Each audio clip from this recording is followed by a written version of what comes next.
Hello, my friends, and welcome back. Thank you very much for being with me again today. As always, I would say, in a situation where you have at least two parties involved, you would like to hear both sides side of the situation, their story. In this case, we have Vladimir Putin, who is the bad guy, obviously, in an interview with the Russian media, will give us, I picked, three issues. I'm going to have a short clip featuring Putin answering a few questions, and he's going to give us three pieces of information. One, according to him, remember, one, how was the decision made to pull out the troops surrounding Kiev in March, April 2022? Why? Was it caused by the Ukrainians pushing them back, or just the Russians decided, and why Putin claims they decided to pull back? For me, this is not a, how should I put it, a surprise. I knew this then, but I thought I should share it with you. Why? Because you want to hear the other side's story, not only the media operatives here in the West. The second one that I was not aware of, that Putin mentions here, reveals here, discloses here, I don't know if it's true, but that's according to him, he agreed to meet Zelensky in February, March 2022. And the third one, why the Ukrainians, according to Putin, why the Ukrainians pulled out of the negotiations, and they decided, who convinced them to say, no, you're going to fight to the last Ukrainian. Again, according to Putin.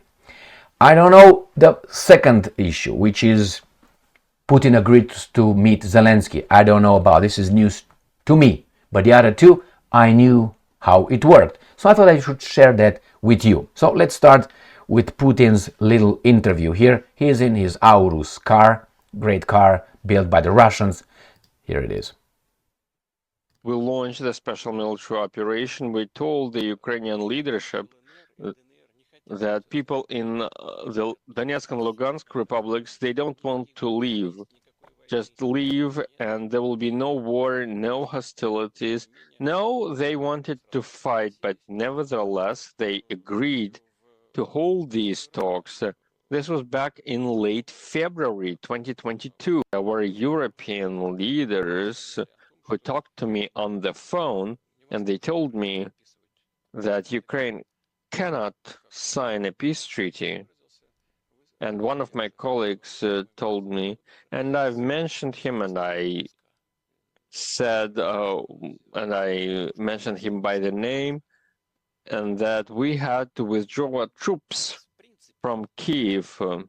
Well, as a matter of principle, we understood that they could be fooling us. This was happening for decades. They would do one thing and say another. But in order to prevent bloodshed or any serious war, we agreed. And in late March, we started withdrawing our troops from the territory surrounding Kyiv. By April 4, we completed this withdrawal effort. Some of the troops left to Belarus, and some of them just withdrew directly to the Russian Federation. There were some proposals by Ukraine, and they wanted to have a personal meeting between the two presidents. And I agreed even to that, to have a personal meeting with the Ukrainian president. But all of a sudden,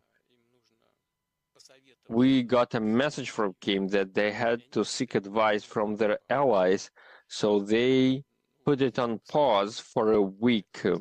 So they sought advice. There was Boris Johnson, the UK Prime Minister, who came to Ukraine, and it was probably at the bidding of the former US administration, Mr. Biden.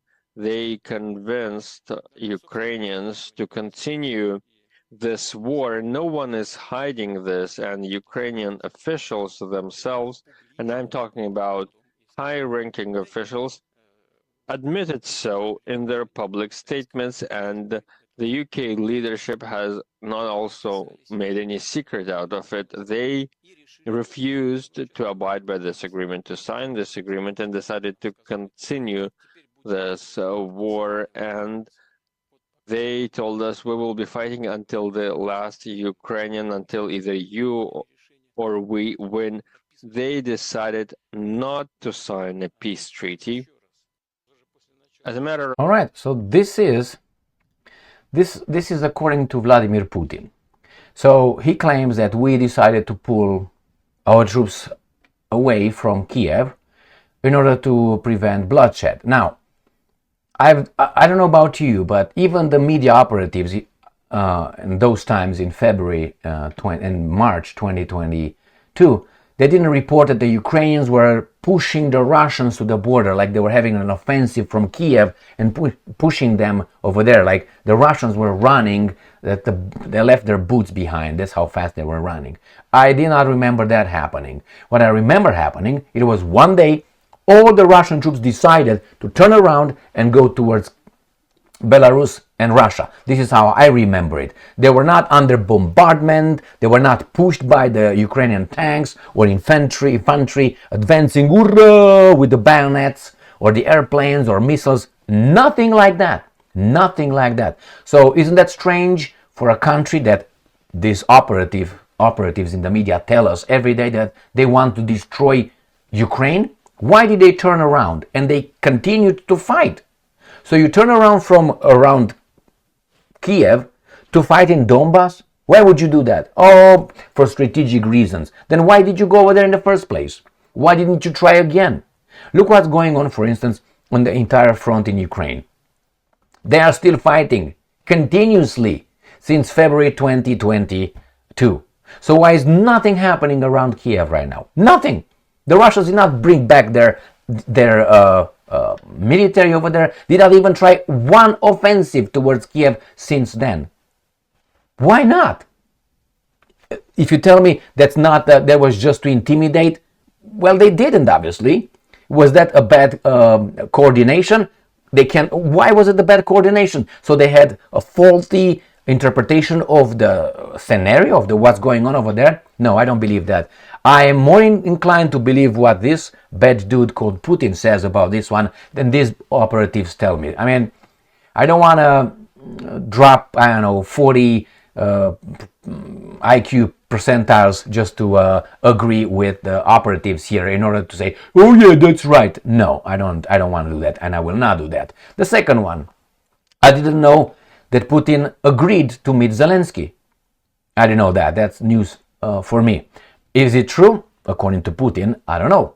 Then the third one, why the Ukrainians kept fighting, or they agreed to turn around and say, okay, we don't want peace now, we're just going to fight. Because of outside interests, who said, you know what are you talking? You're gonna have peace with Russia. Are you crazy? We have the three pillars waiting over here, invested in us, in the politicians. They own the media. And you tell me that you're going to stop? They help you. You signed the contract. Zelensky, don't even try. So they sent Mr. Baboon Boris Johnson as the emissary, just to show up over there and say, you're going to do it, baby doll. That's all. And the message was from the United States of America's three pillars, which is always the banking system, the military-industrial complex, and then is the energy industry, which is the natural resources energy. These are the big three. That, do you think these guys invested so much campaign donations to the politicians and they work with their media operatives? Why with their?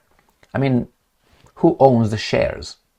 Do you own shares in MSNBC, CNN, Google, and blah, blah, blah? I don't think so. You can see who are the investors who hold shares, right? Majority. So if Elon Musk, who owns 20% of X, Twitter, 20% is told by the media operative that he's the owner of Twitter, who do you think owns, I don't know, CNN? I'll give you a clue. Not FBI, not CIA, not the US State Department. No, it's a private corporation. So my friends, again, for me, the first two, I agree with them in the 99%. The third one, I can't verify. I don't know what the other side said about this, if it's true or not. But always in any circumstance, any incident, like a police officer shows up at a house where domestic violence was reported, they will separate the suspect and the victim, or however you want to call it, and talk to both of them separately on the spot, unless they're at it, and then safety plan, and then maybe they will conduct an arrest if that's necessary. Otherwise, they will separate the guys for a period of time. So here it is, my friends, Putin telling these three things that I thought it's necessary to hear, because it's the other side of the story. The other side of the story. Is it true? Well, I know these guys here lie. Putin lies. I think he lies. He's a human being, isn't he? But I think evidence support his first and third claim or point that I featured here. Not the one in the middle with meeting with Zelensky. I don't know if that's true or not. It's just what he said. But I wouldn't be surprised. I would not be surprised if indeed it was an agreement to meet. I wouldn't be. Thank you very much for being with me again today. Stay strong, stay smart, look for the truth, and be just.